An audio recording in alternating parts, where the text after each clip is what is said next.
Hello students, पिछले class में हम लोग इलेक्ट्रोकेमिस्ट्री स्टार्ट किए थे और हम इलेक्ट्रोकेमिस्ट्री का फंडामेंटल चीज़ हम लोग देखे थे कि इलेक्ट्रोकेमिस्ट्री में क्या क्या पढ़ना है, कैसे पढ़ना है। हाँ, और उसका हम लोग ओरिजिन स्टार्ट किए थे कि इलेक्ट्रोकेमिस्ट्री का ओरिजिन क्या होता है और इसका एप्लीकेशन क्या होता है ना। जैसे कि हम लोग इसका एप्लीकेशन के विषय में अगर बात करें तो इसको हम लोग सेल को हम लोग बना के इसका एप्लीकेशन करते हैं, नहीं सेल बनाते हैं। पूरा इलेक्ट्रोकेमिस्ट्री में सेल ही है, ठीक है। तो हम लास्ट में हम लोग वहाँ जाते रहते, हम लोग यहाँ पे देखे थे कि इलेक्ट्रोकेमिस्ट्री में क्या होता है कि इलेक्ट्रिकल एनर्जी से केमिकल एनर्जी में चेंज करना है और केमिकल एनर्जी से या केमिकल रिएक्शन से इलेक्ट्रिकल एनर्जी में चेंज करना है, कन्वर्ट करना है। नहीं, सेल का काम यही चीज़ होता है। जितना भी हम लोग सेल देखते हैं, टॉर्च में लगाने वाला सेल, गाड़ी में लगाने वाले सेल, या घर में हम लोग यूज़ करते हैं, गाड़ी में यूज़ करते हैं, सबका काम एक ही है कि केमिकल रिएक्शन होता है और वह इलेक्ट्रिकल एनर्जी वह प्रोड्यूस करता है। बाकी बात हम लोग जो भी हम लोग बात करते हैं, ठीक है। तो आज हम जो पिछले क्लास में जो बात हम लोग कर रहे थे कि 2 टाइप्स ऑफ सेल के विषय में बात किए थे। एक था इलेक्ट्रोकेमिकल सेल और दूसरा था इलेक्ट्रोलाइटिक सेल। तो इलेक्ट्रोकेमिकल सेल में क्या होता था कि केमिकल रिएक्शंस करा करके इलेक्ट्रिकल एनर्जी देते थे, बनाते थे, है ना। और इलेक्ट्रोलाइटिक सेल में क्या होता था कि कोई भी इलेक्ट्रिकल एनर्जी देने के बाद केमिकल रिएक्शंस होता था। और हम उसका एग्जांपल्स हम पिछले क्लास में हम लोग दिए भी थे, कैसे कैसे टोटल बात समझा दिए हैं, है ना। अगर उस वीडियो को आप लोग नहीं देखे हैं तो वो वीडियो जाके जरूर देखिए उसको, ठीक है। तो आज जो हम लोग बात कर रहे हैं ये कुछ पार्टिकुलर सेल के विषय में बात करेंगे, है ना। और ये पार्टिकुलर सेल हम एक एग्जांपल हम देंगे यहाँ पे एक सेल का। और उस टाइप से बहुत सारा सेल होता है, एग्जाम में अलग अलग टाइप का सेल आता है, लेकिन प्रिंसिपल जो है वही प्रिंसिपल से काम करेगा जो आज हम बताएंगे, जिसका नाम है इलेक्ट्रोकेमिकल सेल। चलो हम लोग बात करते हैं, हम लोग आते हैं इस टॉपिक पे, इलेक्ट्रोकेमिकल सेल। इसको हम लोग क्या कहते हैं, गैल्वेनिक सेल भी कहते हैं या वोल्टाइक सेल भी कहते हैं। चूंकि इसको हम लोग इसलिए हम लोग यहाँ पे बोलते हैं कि गैल्वेनिक सेल, क्योंकि एक साइंटिस्ट था जिसका नाम था लुगई गैल्वेनी, ठीक है, लुगई गैल्वेनी नाम था, हाँ, जिसके कारण ये जिसके कारण ये इलेक्ट्रोकेमिकल सेल का नाम गैल्वेनिक सेल पड़ा, ठीक है। और इसका जो नाम था जो वोल्टाइक, वो अलेक्जेंड्रो वोल्टा नाम था, ठीक है। तो हम लोग यहाँ पे देखें कि दो सेल को हम लोग यहाँ पे क्या किए, हम लोग दो सेल को हम लोग यहाँ पे दो साइंटिस्ट के नाम पे इस सेल को हम लोग पुकारे, हम लोग एक गैल्वेनिक सेल, दूसरा वोल्टाइक सेल, और इसी को हम लोग कहते हैं इलेक्ट्रोकेमिकल सेल बोलते हैं। क्या बोलते हैं हम लोग, इलेक्ट्रोकेमिकल सेल हम लोग कहते हैं, नहीं। तो चलिए हम लोग ये देखिए, इलेक्ट्रोकेमिकल सेल या गैल्वेनिक सेल या वोल्टाइक सेल। गैल्वेनिक सेल इसलिए कहते हैं क्योंकि लुगई गैल्वेनी एक साइंटिस्ट था, वो इसको बनाया था, और अलेक्जेंड्रो वोल्टा दोनों ने मिलकर बनाया था, तो इसलिए हम लोग इसको हम लोग गैल्वेनिक सेल और वोल्टाइक सेल भी कहते हैं। तो इलेक्ट्रिकल सेल में इलेक्ट्रोकेमिकल सेल में क्या होता है ना। तो इलेक्ट्रोकेमिकल सेल में क्या होता है कि केमिकल रिएक्शन से हम लोग कराते हैं, ठीक है। क्या कराते हैं, केमिकल रिएक्शन कराते हैं, या केमिकल रिएक्शंस कराने से क्या होता है, पिछले क्लास में हम लोग बताया कि केमिकल रिएक्शंस कराने के बाद क्या होता है कि केमिकल एनर्जी फाउंड होता है, नहीं, वही जो हम लोग हीट के रूप में देखे थे, जो ओरिजिन हुआ था, नहीं। तो केमिकल रिएक्शन से मतलब या केमिकल एनर्जी से क्या हम लोग किसमें कन्वर्ट करेंगे, इलेक्ट्रिकल एनर्जी में कन्वर्ट करते हैं। किसमें करते हैं, इलेक्ट्रिकल एनर्जी में हम लोग क्या करते हैं, कन्वर्ट करते हैं, ठीक है। मतलब केमिकल रिएक्शंस करा करके इलेक्ट्रिकल एनर्जी उसको बनाते हैं, और उस इलेक्ट्रिकल एनर्जी का काम बहुत सारा हम लोग काम करते हैं, बल्ब जलाते हैं, पंखा चलाते हैं, और भी बहुत सारा वर्क उसका करते हैं, ठीक है, उस बैटरी का। तो ये जो सेल हम लोग बात करेंगे, है ना, ये सेल जो होता है वो सर पिछले क्लास में ये भी हम बताए थे कि यह जो जितना भी सेल है वो रेडॉक्स रिएक्शन पे क्या होता है, आधारित होता है। किस पे होता है, रेडॉक्स रिएक्शन। रेडॉक्स रिएक्शन पे क्या होता है, वह आधारित होता है, रेडॉक्स रिएक्शन पे बेस पे काम करता है। जितना भी सेल होता है सब में रेडॉक्स होता है। क्लास में पिछले क्लास में बोले थे, रेडॉक्स मतलब रिडक्शन और ऑक्सीडेशन दोनों साथ साथ होता है, क्लियर है ना। तो ये भी सेल में क्या होता है, रेडॉक्स रिएक्शन होता है। लेकिन एक बात और यहाँ पे हम बताते हैं कि यह जो सेल होता है, ये जो रेडॉक्स रिएक्शन होता है ना, ये इनडायरेक्ट रेडॉक्स रिएक्शन होता है। इसमें क्या होता है, इनडायरेक्ट, इस टर्म को समझना है। इनडायरेक्ट रेडॉक्स, आर से रेडॉक्स, चलो लिख देते हैं, रेडॉक्स रिएक्शन, ठीक है। इनडायरेक्ट रेडॉक्स रिएक्शन होता है। ये इनडायरेक्ट और डायरेक्ट क्या है ये जरा देखिए।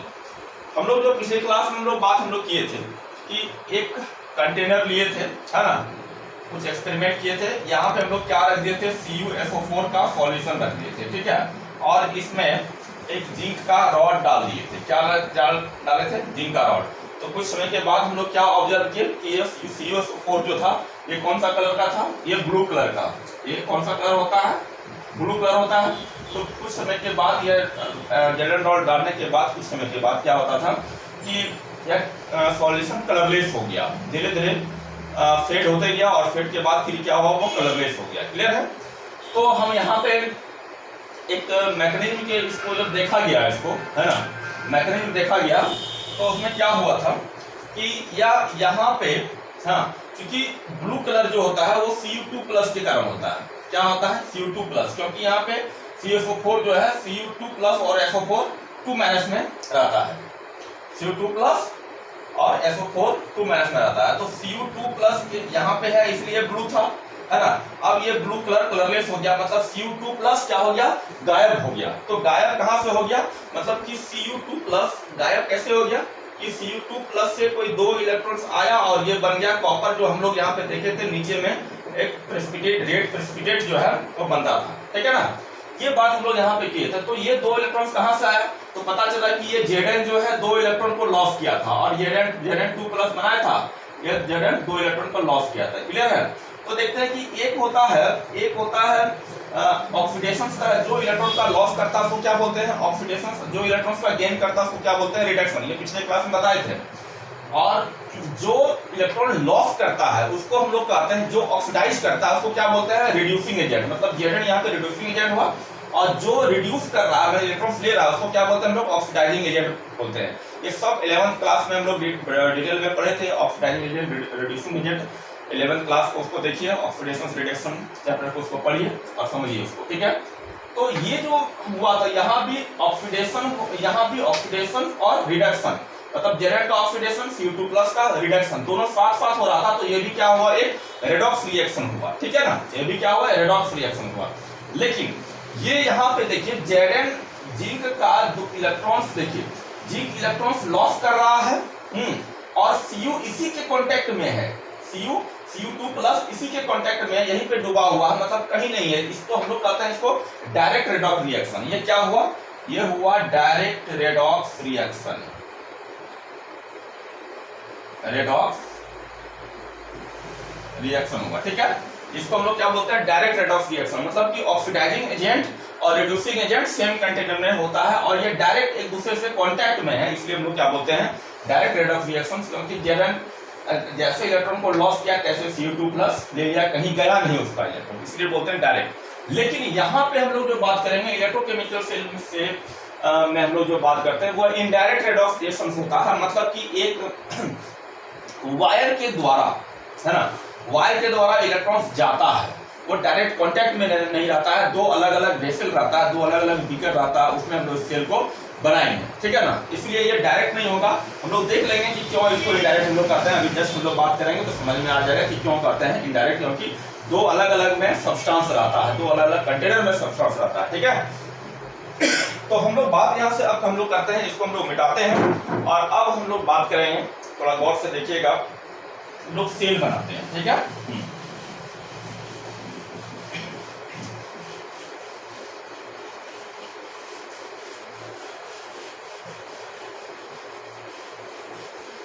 हम लोग सेल बनाते हैं, तो पानी पी लेंगे।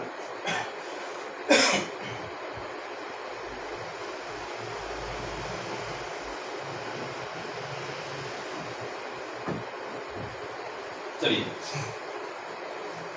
हम जो बात करेंगे इलेक्ट्रोकेमिकल सेल या गैल्वेनिक सेल या वोल्टाइक सेल, वो डिफरेंट टाइप्स का होता है ना।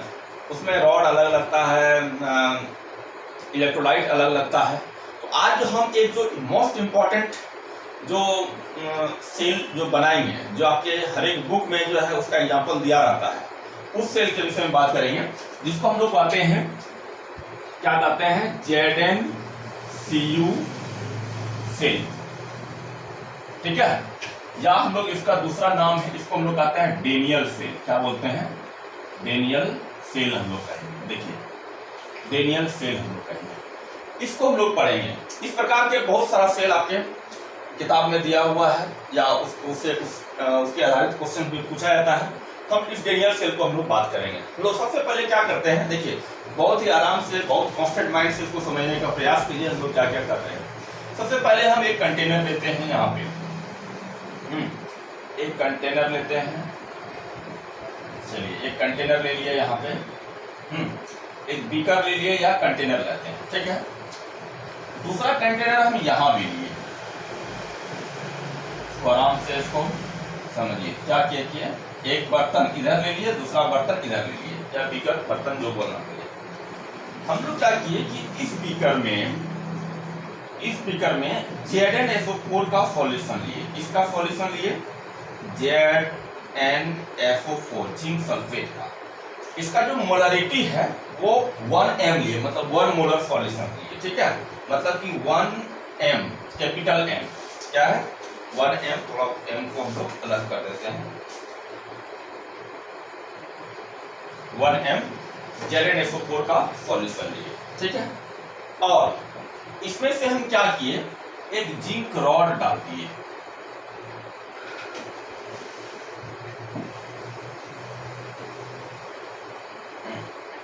इसमें से हम एक जिंक रॉड जिंक का रॉड डाल दिए। देखिए हम आराम से इसको समझिए, कोई दिक्कत नहीं होगा, ठीक है। ये क्या है, जिंक रॉड है। थोड़ा सा इसको बढ़ा भी देते हैं, है ना। इसको हम लोग, ये क्या है, ये है जिंक रॉड, Zn रॉड, ठीक। ये सॉल्यूशन यहाँ पे लिए।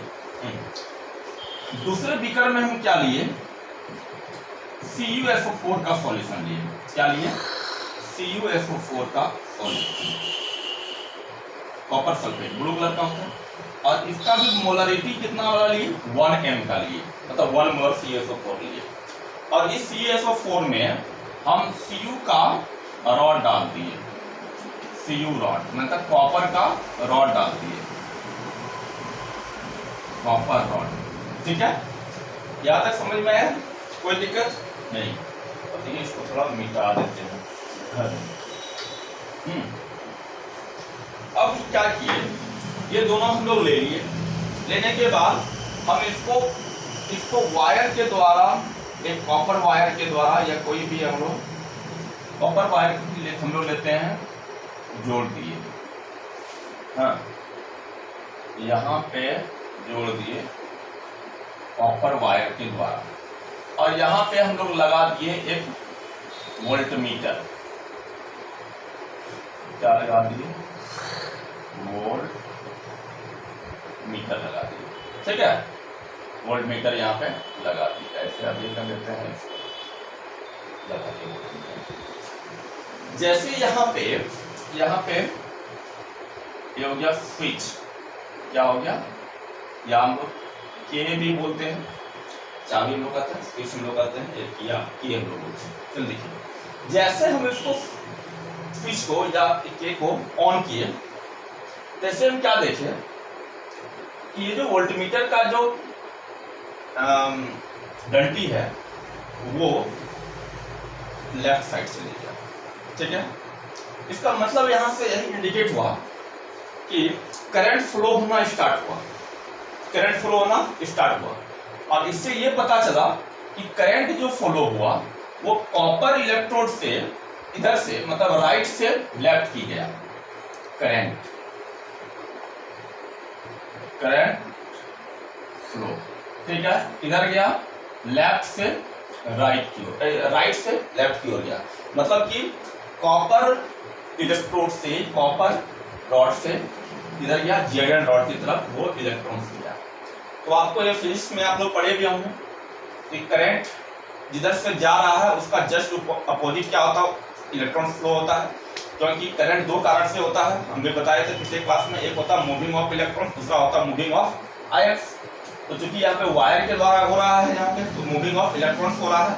तो आप फिजिक्स में पढ़े भी हैं कि करंट से जस्ट अपोजिट इलेक्ट्रॉन्स आता है ना। मतलब करंट अगर करंट कॉपर से जिंक की ओर कॉपर रॉड से जिंक रॉड की ओर जा रहा है, तो इसका मतलब है कि इलेक्ट्रॉन्स Zn से कॉपर की तरफ जा रहा है। ठीक है, इलेक्ट्रॉन फ्लो, ठीक है, इलेक्ट्रॉन फ्लो है ना, किधर से जा रहा है? Zn की ओर, Zn से कॉपर की ओर जा रहा है। ये आराम से ये काम हो रहा था। इसमें हम लोग बल्ब जलाए, पंखा चलाए, जो भी किए, ये इलेक्ट्रिक अब जो है इलेक्ट्रिसिटी यहाँ पे प्रोवाइड हो गया, इलेक्ट्रिकल एनर्जी मिल गया, हम लोग बल्ब जला रहे हैं और पंखा चला रहे हैं, जो भी करना है वो कर रहे हैं। लेकिन कुछ समय बाद क्या हुआ, ये बल्ब जलना और पंखा चलना बंद हो गया। अब जो ये बल्ब जलना, पंखा चलना बंद हो गया, इसका मतलब है कि करंट फ्लो होना बंद हो गया। अब इसमें जो करंट जो आ रहा था, करंट फ्लो होना बंद हो गया। इसका मतलब यही है कि बल्ब बुझ गया, मतलब करंट नहीं मिल रहा उसको, नहीं। ये कुछ देर के बाद हुआ। तो अब आगे जब पता चला, आगे जब इसको पता लगाया गया कि आखिर ये करंट, हम तो सब चीज सही किए हैं कि यहाँ पे दे दिए 1 एम्पियर 1 एम्पियर दे दिए हैं, हाँ। अब जो यहाँ पे इसका यहाँ से जब पता चला तो देखा कि इसमें हो क्या क्या रहा था, नहीं। अब हो क्या क्या रहा था, यहाँ पे हम लोग बात करते हैं ऑब्जर्वेशन में हम लोग क्या क्या हो रहा था। मतलब इलेक्ट्रॉन्स Zn से, देखिए इलेक्ट्रॉन्स Zn से कॉपर की ओर जा रहा है। मतलब ये जो रॉड है Zn का रॉड, ये अपना इलेक्ट्रॉन्स लॉस कर रहा है। मतलब ये कौन सा रॉड है? सॉलिड रॉड है। क्या है? Zn क्या है? सॉलिड है, नहीं, ये सॉलिड है। ये क्या किया, अपना इलेक्ट्रॉन्स को ट्रांसफर किया, नहीं, ट्रांसफर किया, ये बना लिया Zn2+। ये क्या बना लिया? Zn2+ एक्वस, और ये दो इलेक्ट्रॉन को लॉस कर दिया। तो देखिए, तो हम लोग इसको क्या बोलेंगे? ऑक्सीडेशन। क्या? अब देखिए यहाँ पे ऑक्सीडेशन होना स्टार्ट हुआ। यहाँ पे हो क्या गया, जब पता किया तो इसमें क्यों इसमें करंट फ्लो हुआ, तो देखा कि Zn इलेक्ट्रॉन को लॉस कर रहा है। मतलब Zn अपना इलेक्ट्रॉन को लॉस कर रहा है, ये Zn2+ बना रहा है, और दो इलेक्ट्रॉन्स यहाँ से कहाँ गया? यहाँ चले गया इस बीकर की ओर, राइट बीकर में, जहाँ पे CSO4 सॉल्यूशन है। अब जो ये दो इलेक्ट्रॉन छोड़ा गया इलेक्ट्रॉन्स यहाँ पे लेगा, तो आपको यहाँ पे पता है कि यहाँ पे इसमें क्या क्या है? इसमें है Cu2+ और क्या है? SO4 2- का आयंस बना हुआ यहाँ पे ऑलरेडी, यहाँ पे है ना। और यहाँ भी कितना था? Zn2+ SO4 2- का था। तो यहाँ पे जो दो इलेक्ट्रॉन्स आया, तो कौन लेगा? ये पॉजिटिव चार्ज लेगा। तो पॉजिटिव चार्ज कौन है? Cu2+, और ये दो इलेक्ट्रॉन्स को ले लिया। देखिए दो इलेक्ट्रॉन्स को क्या किया? ये ले लिया, तो ये बना लिया क्या? Cu बना लिया। ये क्या बना लिया? यहाँ पे Cu बना लिया, मतलब कॉपर बना लिया।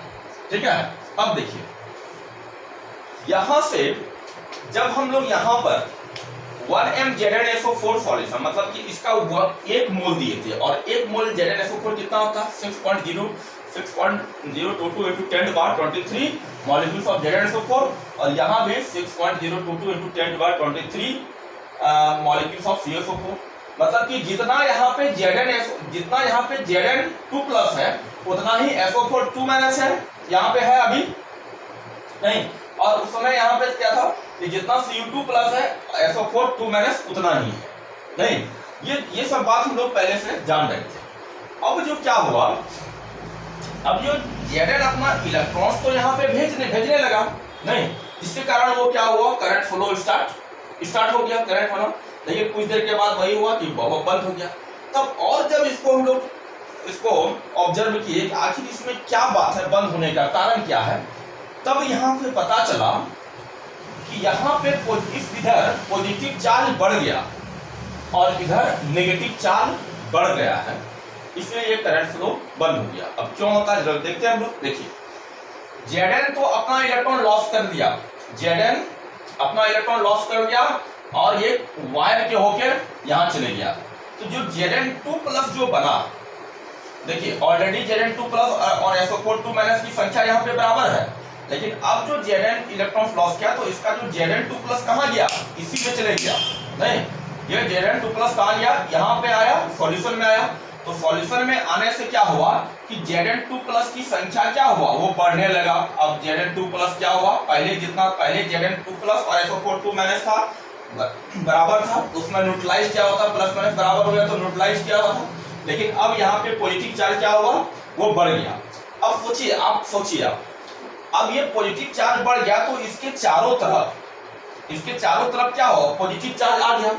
अब जो Zn, अब सोचिए कि Zn जो अपना इलेक्ट्रॉन को लॉस करेगा, लॉस करने से क्या होगा कि इलेक्ट्रॉन तो चल जाएगा, तो पॉजिटिव चार्ज अब क्या हुआ कि Zn2 प्लस कुछ देर के बाद क्या हुआ कि Zn2 प्लस अब यहाँ से निकलना बंद हो गया। क्यों बंद हो गया, क्योंकि पूरे में पॉजिटिव चार्ज ऑलरेडी है यहाँ पे। नहीं, पूरे में पॉजिटिव चार्ज Zn2 प्लस, अभी जो इलेक्ट्रॉन जो लॉस करते गया Zn2 प्लस आ गया, तो सॉल्यूशन पॉजिटिव हो गया। तो कुछ समय के बाद वो इतना पॉजिटिव हो गया कि अब जो Zn2 प्लस Zn इलेक्ट्रॉन्स को लॉस करता है, करने से Zn2 प्लस जैसे यहाँ सॉल्यूशन में आना चाहता है तो Zn2 प्लस जो सॉल्यूशन में ऑलरेडी पहले प्रेजेंट है वो उसको आने नहीं दे रहा है। मतलब है कि Zn को Zn2 प्लस बनने नहीं दे रहा है। तो Zn को Zn2 प्लस बनने नहीं देगा तो इलेक्ट्रॉन्स कैसे यहाँ पे लॉस करेगा, तो इसका मतलब यहाँ पे इलेक्ट्रॉन लॉस करना बंद कर दिया गया, इसलिए ये करंट फ्लो होना बंद हो गया। जब इलेक्ट्रॉन यहाँ पे जाएगा नहीं, लॉस नहीं करेगा Zn, तो कैसे करंट होगा, फ्लो करेगा, तो नहीं करेगा। अच्छा, यहाँ पर आइए, अब देखिए यहाँ पे Cu2 प्लस और SO4 2 माइनस की संख्या पहले बराबर था। अब Cu2 प्लस देखिए, अब जो Cu2 प्लस ये Zn के द्वारा छोड़ा गया इलेक्ट्रॉन्स को लेते गया तो बन गया यहाँ पे कॉपर, सॉलिड बन गया। अब जो सॉलिड बना, इसका मतलब है C2 प्लस आयन का कंसंट्रेशन यहाँ पे कम होते गया। नहीं, ये कम हो गया, मतलब SO4 2 माइनस की संख्या यहाँ पे बढ़ गया। मतलब कि ये बढ़ते, ये Cu2 प्लस 2 इलेक्ट्रॉन्स लेते गया और कॉपर में चेंज होते गया, तो SO4 2 माइनस की संख्या यहाँ पे बढ़ते गया। मतलब ये पूरा का पूरा सॉल्यूशन क्या हो गया, नेगेटिव चार्ज हो गया। अब देखिए नेगेटिव चार्ज होने से क्या हुआ, यहाँ से जो इलेक्ट्रॉन्स आ रहा था ये भी तो नेगेटिव चार्ज ही था, है ना, और यहाँ भी नेगेटिव चार्ज था। अब जो नेगेटिव चार्ज और नेगेटिव चार्ज रिपल्शन करने लगा, ये जो यहाँ का जो नेगेटिव चार्ज था, इस जो इलेक्ट्रॉन्स जो आ रहा था, जो नेगेटिव चार्ज वाले इलेक्ट्रॉन्स आ रहा था, ये SO4 2 माइनस क्या करने लगा, ये नेगेटिव चार्ज सॉल्यूशन उसको ठेलने लगा। मतलब कि यहाँ पे इलेक्ट्रॉन्स आने नहीं देने लगा, जिसके कारण क्या हुआ, वो करंट होना बंद हो गया। तो दो बात यहाँ पे समझ में आया कि क्यों बंद हुआ करंट फ्लो होना, क्योंकि यहाँ पे Zn2 प्लस की संख्या बढ़ गया, जिसके कारण और Zn2 प्लस नहीं आ पाने लगा सॉल्यूशन में, जिसके कारण क्या हुआ, ये इलेक्ट्रॉन फ्लो होना बंद हो गया। यहाँ पे SO4 2 माइनस की संख्या बढ़ गया, मतलब नेगेटिव चार्ज बढ़ गया, तो और नेगेटिव चार्ज को आने नहीं देने लगा, क्योंकि सेम चार्ज रिपल्शन करता है, जिसके कारण ये करंट फ्लो होना बंद हो गया। इतना तक उसको पता चल गया क्या कि पॉजिटिव चार्ज, इस कंटेनर में पॉजिटिव चार्ज होने के कारण इलेक्ट्रॉन्स लॉस होना बंद हो गया, करंट फ्लो होना बंद कर दिया। इस पॉट में नेगेटिव चार्ज ज्यादा होने के कारण इलेक्ट्रॉन्स नहीं आ पा रहा था, जिसके कारण करंट फ्लो होना बंद हो गया। नहीं, ये बात उसको वो जान गया, ठीक है। अब देखिए क्या होता है, अब सोचा क्या कि अगर ये पॉजिटिव चार्ज नहीं आता तो करंट तो अच्छे फ्लो हो ही रहा था, ये एक्स्ट्रा पॉजिटिव चार्ज यहाँ पे नहीं आ रहा था। Zn से ये पॉजिटिव चार्ज अगर इसको न्यूट्रलाइज कर दें, यहाँ पे इस पॉजिटिव चार्ज को जितना आए और इसको हम लोग न्यूट्रलाइज कर दें, है ना, तो यहाँ पे पॉजिटिव चार्ज का कंसंट्रेशन खत्म हो जाएगा, है ना। और यहाँ पे जो नेगेटिव चार्ज जो बन रहा था, एक्स्ट्रा हो रहा था, SO4 2 माइनस एक्स्ट्रा जो हो रहा था, इसकी कमी से ज्यादा बढ़ने लगा। तो जो नेगेटिव चार्ज अगर न्यूट्रलाइज हो गया तो क्या हो गया, करंट फ्लो होना चालू हो जाएगा और ये करंट कभी रुकेगा नहीं, तब तक ये करंट चलते रहेगा जब तक कि ये रॉड क्या हो जाएगा, गल नहीं जाएगा, नहीं। तो अगर ये यहाँ पे पॉजिटिव चार्ज न्यूट्रलाइज कर देते हैं और यहाँ पे नेगेटिव चार्ज न्यूट्रलाइज कर देते हैं तो करंट कंटिन्यू रहेगा। तो इसके लिए क्या सोचा, इसके लिए एक सोचा साइंटिस्ट ने सोचा कि हम एक यू ट्यूब लिया। अब यू ट्यूब, आप इसका मतलब ये मत समझ लीजिए कि जो मोबाइल में आता है वो यूट्यूब, ऐसा नहीं है, वो यूट्यूब नहीं लिया। ये ऐसा ट्यूब लेयर जो यू आकार का शीशा का बना हुआ रहता है, ठीक है, उसको हम लोग कहते हैं यू ट्यूब, ठीक है। तो देखिए, तो इस टाइप के उसने क्या किया कि उसने यहाँ पे इसको हम लोग थोड़ा सा बनाते हैं, ठीक है, इस प्रकार का उसने यू ट्यूब लिया, है ना, शीशा का ट्यूब लिया, यू आकार का ट्यूब, इसको कहते हैं यू ट्यूब। अब जो क्या हो गया, इसमें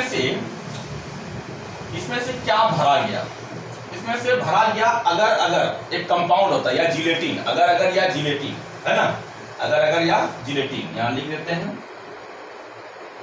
अगर कंपाउंड। इसका एक्वा सॉल्यूशन पर बनाया, एक कोई बर्तन में हंडी में लेके बना लिया अगर और उसमें पानी मिला दिया, ठीक है, तो गर्म हो गया, गर्म होने के बाद उसमें कुछ इलेक्ट्रोलाइट मिलाया, सॉल्ट, है ना, वो सॉल्ट कौन मिला सकता है, या तो वह KCl मिला सकता है या तो वह KNO3 मिला सकता है ना, और ज्यादा बेटर यही दोनों रहता है, और भी कुछ सॉल्ट मिला सकते हैं, लेकिन उतना ज्यादा बेटर नहीं होता है, क्योंकि ये KCl और KNO3 का दोनों का जो आयनिक मोबिलिटी होता है बराबर होता है, K+ जितना तेजी के साथ मूव करेगा उतना ही Cl माइनस करेगा, इस प्रकार K+ जितना तेजी के साथ मूव करेगा उस प्रकार NO3 माइनस करेगा, उतना ही तेजी के साथ मूव करता है। माने आयनिक मोबिलिटी ऑफ कैटायन और एनायन क्या होता है, बराबर होता है ये दोनों सॉल्ट में, इसलिए यही दोनों प्रीफर किया गया। हालांकि और भी सॉल्ट ले सकते हैं जिसका बराबर हो, है ना, तो हम लोग जनरली उससे अभी बुक में यही हम लोग पढ़ते हैं, अभी तक आ रहे हैं, ठीक है। तो अगर सॉल्यूशन में इसका गर्म किया अगर को वाटर में दे करके और KCl मिला दिए, इसके बाद इसको ठंडा होने दिए, नहीं, यानी तो इसको हम लोग यहाँ पे धीरे धीरे कुछ ठंडा हुआ और इसमें हम लोग भर दिए, इसको क्या किया, भर दिए, इसको हम लोग कहते हैं सॉल्ट ब्रिज, क्या बोलते हैं, सॉल्ट ब्रिज, ठीक है, मतलब इसको कहते हैं लवण सेतु, हिंदी में कहते हैं, क्या कहते हैं, लवण सेतु। अब इसको भरने के बाद इसमें क्या क्या हुआ कि अगर है ना, पाउडर आटा आकार का आटा टाइप का होता है, अगर उसी पाउडर और KCl इसमें भर दिए, ठीक है। अब भरने के बाद यहाँ पे एक कॉटन का प्लग लगा दिया गया, ठेपी जिसको कहते हैं हम लोग, ढक्कन कहते हैं, ढक्कन मतलब कॉटन का रहना चाहिए, क्योंकि कुछ जो है आयंस निकल सके, है ना। अब वो कंप्लीट ढक्कन, वो प्लास्टिक ढक्कन हम लोग नहीं डाल देंगे इसमें, तो फिर वो आयन ही नहीं निकलेगा, कॉटन का ढक्कन, रूबी का ढक्कन, इसको वहां पे लगा दिया गया, उसको हम लोग क्या बोलते हैं, इसको सॉल्ट ब्रिज कहते हैं। अब सॉल्ट ब्रिज को यहाँ पे इसको उल्टा लगा दिया गया, क्या हुआ, इन्वर्ट करके इसको उल्टा हम लोग यहाँ पे सॉल्ट ब्रिज को लगा दिए, यहाँ पे ये क्या बन गया, अब सॉल्ट ब्रिज, ये क्या बन गया, सॉल्ट ब्रिज बन गया, ठीक है, ये क्या बन गया, सॉल्ट ब्रिज। और यहाँ पे पता चल गया कि सॉल्ट ब्रिज में क्या क्या हम लोग क्या क्या लेते हैं, अगर सॉल्यूशन लेते हैं, अगर और KCl या KNO3 का सॉल्यूशन रहते हैं। अब यहाँ पे देखिए, अगर तो ऑर्गेनिक कंपाउंड है तो ये कुछ होगा नहीं, इसका पेस्ट बनाने में हम लोग ज्यादातर काम करते हैं, ठीक है। KCl या KNO3 जिसमें अगर लिए हैं तो ये तो एक इलेक्ट्रोलाइट है, आयनिक कंपाउंड है ना, तो KCl और या हम लोग यहाँ पे यूज जो करते हैं, मान लेते हैं KNO3 करते हैं, क्या करते हैं, KNO3, तो K+ और NO3 माइनस हो गया। अब देखिए अब क्या होता है, ये इसके द्वारा यहाँ पे सॉल्यूशन में यहाँ पे डुबा दिए हैं, यहाँ पे सॉल्यूशन में डुबा हुआ है, ठीक है। अब क्या होता है कि जैसे एक एटम Zn का एक एटम Zn2+ बनाया, मतलब 2 इलेक्ट्रॉन का लॉस किया, तो यहाँ पे एक्स्ट्रा Zn2+ यहाँ पे बढ़ा, तो ये जो Zn2+ है ये NO3- मैंने प्लस वो चार्ज और NO3- कहाँ आ गया, यहाँ पे आ गया, ठीक है, उसको वो न्यूट्रलाइज करते गया। उस प्रकार जितना भी वह Zn2+ आते जाएगा, एक आया तो एक NO3 आके उसको न्यूट्रलाइज किया, 2 Zn2+ आया तो फिर उसको और एक आके न्यूट्रलाइज करते गया, इसको मतलब यहाँ पे पॉजिटिव चार्ज अब एक्स्ट्रा पॉजिटिव चार्ज नहीं बन रहा है, एक्स्ट्रा पॉजिटिव चार्ज नहीं बन रहा है। और यहाँ पे क्या हुआ, जो SO4 यहाँ पे जो बन रहा था, है ना, Cu2+, 2 इलेक्ट्रॉन्स लिया तो कॉपर बन गया, ठीक है, तो एक SO4 क्या हुआ, एक्स्ट्रा बच गया यहाँ पे, तो उसको न्यूट्रलाइज करने के लिए यहाँ पे क्या आया, K+ आ गया। तो जितना SO4 बढ़ते गया और K+ आते गया, तो दोनों क्या हो, एक दूसरे से न्यूट्रल होते गया। इस प्रकार क्या हुआ कि न तो यहाँ पे पॉजिटिव चार्ज का वृद्धि होना स्टार्ट हुआ, यहाँ पे कुछ वृद्धि नहीं हुआ, पॉजिटिव चार्ज का जैसा था उतना ही रहा, यहाँ पे नेगेटिव चार्ज का कोई वृद्धि नहीं हुआ। इस प्रकार लगातार वो करंट क्या हुआ, वो चलते गया, ठीक है ना। तो इस प्रकार वो हम लोग इस बैटरी को हम लोग तैयार कर लिए। अब देखिए क्या होता है, क्योंकि यहाँ पे Zn इलेक्ट्रॉन को लॉस करते गया, मतलब Zn एटम लॉस करते गया, तो धीरे धीरे एटम अगर लॉस करते जाएगा कोई भी रॉड, तो ये क्या होगा, धीरे धीरे वो पतला हो जाएगा। क्या हो जाएगा, ये पतला हो जाएगा। ये सब ये गल गया रॉड, क्या होगा, ये गला भाग, यहाँ पे बना देते हैं, ये गला भाग है, ठीक है। ये धीरे धीरे क्या हो गया, ये रॉड Zn रॉड गलने लगा, ठीक है, ये पतला होते क्या। अच्छा, ये जो Cu2+ से कॉपर बनने लगा, तो यहाँ पे ये धीरे धीरे रॉड क्या हो, मोटा हो गया। यहाँ पे रॉड क्या हो गया, मोटा हो गया। नहीं तो इस प्रकार यहाँ पे बुक में दिया रहता है, ये मोटा हो गया कॉपर रॉड, और वो हो गया Zn रॉड क्या हुआ, पतला होने लगा। तो क्योंकि यहाँ पे Zn एटम को लॉस कर रहा था, इसलिए पतला होने लगा, गलने लगा। और क्योंकि यहाँ पे Cu2+ यहाँ सॉल्यूशन से आके यहाँ पे सटने लगा कॉपर का, तो इसलिए हम लोग क्या बोलते हैं इसको, यहाँ पे ये मोटा होने लगा। क्लियर है। अच्छा, जो इलेक्ट्रॉन को लॉस करता है उसको हम लोग क्या बोलते हैं, एनोड कहते हैं। क्या बोलते हैं, एनोड कहते हैं, ठीक है। और जो इलेक्ट्रॉन्स को गेन करता है उसको क्या बोलते हैं हम लोग, कैथोड कहते हैं। मतलब कि Zn एनोड का काम कर रहा है और कैथोड का काम कौन कर रहा है, कॉपर कर रहा है। नहीं तो हम लोग यहाँ पे ये जो रिएक्शन है, ये रिएक्शन कहाँ पे हो रहा है, एनोड पे हो रहा है। तो एट एनोड यहाँ पे लिख देते हैं, ठीक है, एट एनोड। ये रिएक्शन कहाँ हो रहा है, कैथोड पर हो रहा है, तो इसलिए यहाँ पे हम लोग एट कैथोड लिख देते हैं, ठीक है। और ये चूंकि रिडक्शन हुआ, ये क्या हुआ, रिडक्शन हो रहा है, यहाँ पे गेन ऑफ इलेक्ट्रॉन्स हो रहा है। नहीं तो इस प्रकार ये सेल चालू रहता है। अच्छा, और इसको हम लोग नेगेटिव के, इस एनोड को, है ना, इस एनोड को हम लोग नेगेटिव के द्वारा हम लोग दर्शाते हैं, और इस कैथोड को हम लोग यहाँ पे पॉजिटिव के द्वारा दर्शाते हैं। आपको ये कंफ्यूजन नहीं होना है आप लोगों को कि ये नेगेटिव क्यों दिए और ये पॉजिटिव क्यों दिए। आपको लगता है कि ये जस्ट उल्टा हो रहा है, ठीक है। हाँ, ये जस्ट एक उल्टा है। क्यों होता है, नेगेटिव और पॉजिटिव से हमको कोई मतलब यहाँ पे नहीं है, कोई मतलब नहीं है, क्योंकि जब हम लोग इलेक्ट्रोलाइटिक सेल हम लोग पढ़ेंगे तो उस समय हम लोग कैथोड को नेगेटिव कह देंगे और एनोड को हम लोग वह पॉजिटिव कर देंगे, ठीक है। लेकिन यहाँ पर लोग इंडिकेशन के तौर पे हम लोग क्या रखते हैं, इसको नेगेटिव रखते हैं और इसको क्या रखते हैं, पॉजिटिव रखते हैं। इसलिए हम लोग नेगेटिव रखते हैं क्योंकि Zn2+ यहाँ तो चले गया। अगर ये वायर सपोज करते नहीं रहता, ये वायर नहीं रहता यहाँ पे, तो Zn2+ यहाँ पे आ गया, तो इलेक्ट्रॉन्स जो है ना, इलेक्ट्रॉन्स कहाँ रह जाएगा, इसी में रह जाएगा ना। क्योंकि यहाँ पे इलेक्ट्रॉन्स की अधिकता होने लगा, इसलिए यहाँ पे इलेक्ट्रॉन्स पे कौन सा चार्ज होता है, नेगेटिव चार्ज होता है। उसी प्रकार वहां पे उसको हम लोग क्या बोलते हैं, पॉजिटिव चार्ज बोलते हैं, ठीक है ना। अब हम लोग आते हैं कि यह तो हो गया ऑक्सीडेशन और यह हो गया रिडक्शन। तो अगर हम लोग इसको एक साथ इसको कंबाइन कराते हैं, जरा देख लेते हैं इसको कंबाइन। Zn से क्या बन गया, Zn2+ और Zn2+ एक्वस और 2 इलेक्ट्रॉन्स, है ना। ये कहाँ हुआ, एट एनोड पे हुआ। तो हम लोग एट कैथोड पे क्या हो जाएगा, देखिए एट कैथोड पे क्या होगा, Cu2+ एक्वस था, ये 2 इलेक्ट्रॉन्स को लिया, ये क्या बन गया, Cu सॉलिड बन गया। तो चूंकि देखिए ये दोनों को अगर हम लोग यहाँ पे, हाँ, इसको अगर हम लोग यहाँ पे ये इलेक्ट्रॉन्स हम लोग करते हैं, तो ओवरऑल रिएक्शंस यहाँ पे क्या होता है इस सेल में, Zn solid plus copper 2+ aqueous, हाँ, ये हो गया Zn2+ aqueous plus copper solid. ये इसका ओवरऑल रिएक्शन हुआ। क्योंकि देखिए अब हम लोग देखिए इसको पूरे को कहते हैं रेडॉक्स रिएक्शन। पूरे को क्या बोलेंगे, क्योंकि यहाँ पे ऑक्सीडेशन किसका हो रहा है, Zn का, Zn2+ बन रहा है ऑक्सीडाइज करके, और यह रिडक्शन किसका हो रहा है, कॉपर का, रिड्यूस होके कॉपर बनता है। तो इसको पूरे को कहते हैं रेडॉक्स, पूरा को रेडॉक्स कहेंगे। तो ये सबको क्या क्या बोलेंगे, इसको हाफ बोलेंगे, इसको भी हाफ। रेडॉक्स एक हुआ, रेडॉक्स रिएक्शन एक हुआ, तो 2 मिल करके एक हो रहा है, मतलब आधा आधा करके हो रहा है, सिंपल है। तो हम लोग ये जो ऑक्सीडेशन हो रहा है, तो हम लोग ये जो ऑक्सीडेशन को हम लोग क्या बोलते हैं, oxidation half reaction, oxidation half reaction. और ये रिडक्शन जो हो रहा है इसको हम लोग क्या बोलेंगे,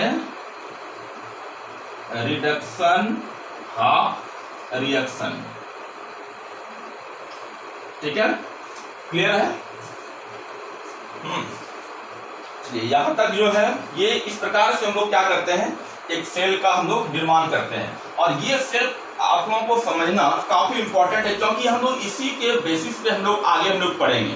ये डेनियल सेल का एक एग्जांपल्स हम लोग यहाँ पे दिए, इसी का थ्योरी हर एक सेल में हम लोग बात करेंगे। जितने भी इलेक्ट्रोकेमिकल सेल हम लोग पढ़ेंगे सब यही इसका जो है बेसिक आइडिया रहेगा आप लोगों का। और ये आपका एक कंप्लीट सेल तैयार हुआ, इसका रिएक्शन भी हम लोग यहाँ पे देखिए। इसको आप लोग समझने का प्रयास कीजिए, 2-3 बार इस वीडियो को देखिए और समझिए। चलिए आज की वीडियो में इतना ही, थैंक यू। ओके।